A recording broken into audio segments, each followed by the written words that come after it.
అన్నం ఏదైతే ఉంటుందో తక్కువ తినండి. ఓకే, ఇంత అన్నంలో ఇంత కూర కలుపుకొని తినడం కాదు, అంత కూరలో ఇంత అన్నం. సో అన్నం అంచుకి కూర కాదు, కూర అంచుకి అన్నం.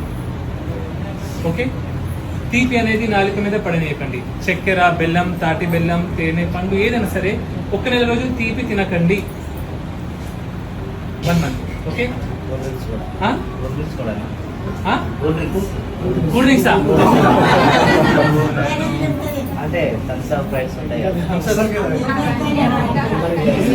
నానా, నీకు పుట్ట దానివల్ల వచ్చింది, నువ్వు దానివల్లే నా దగ్గరకు వచ్చిన ఇవాళ. ఆ కూల్ డ్రింక్స్ తాగితేనే మీకేం ప్రాబ్లం ఉందా? ఏం ప్రాబ్లం ఉంది?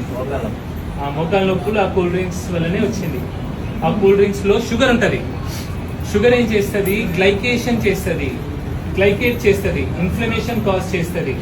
అందులో ఉన్న షుగర్ ఇన్ఫ్లమేషన్ కాజ్ చేస్తుంది. ఆ ఇన్ఫ్లమేషన్ గుండెకెళ్ళే నరంలో అయితే గుండెపోటు వస్తుంది, మెదడుకెళ్ళే నరంలో వస్తే పక్షవాతం వస్తుంది, ఈ కీళ్ళలో ఇన్ఫ్లమేషన్ అయితే కీళ్ళ నొప్పులు వస్తాయి. సో తీపి అనేది 1 నెల రోజులు బంద్ పెట్టండి. కూల్ డ్రింక్స్ కూడా తీపే, అది ఇంకా డేంజర్ తీపి. ఇంత బాటిల్లో 6, 8 ఎన్ని చెంచాల చక్కెర ఉంటుందో మనకు తెలియదు, అది విషయం. మన సినిమా హీరోలు యాడ్ ఇచ్చిన నువ్వు మహేష్ హీరో కాకు బాబు, వాళ్ళు తాగరవి.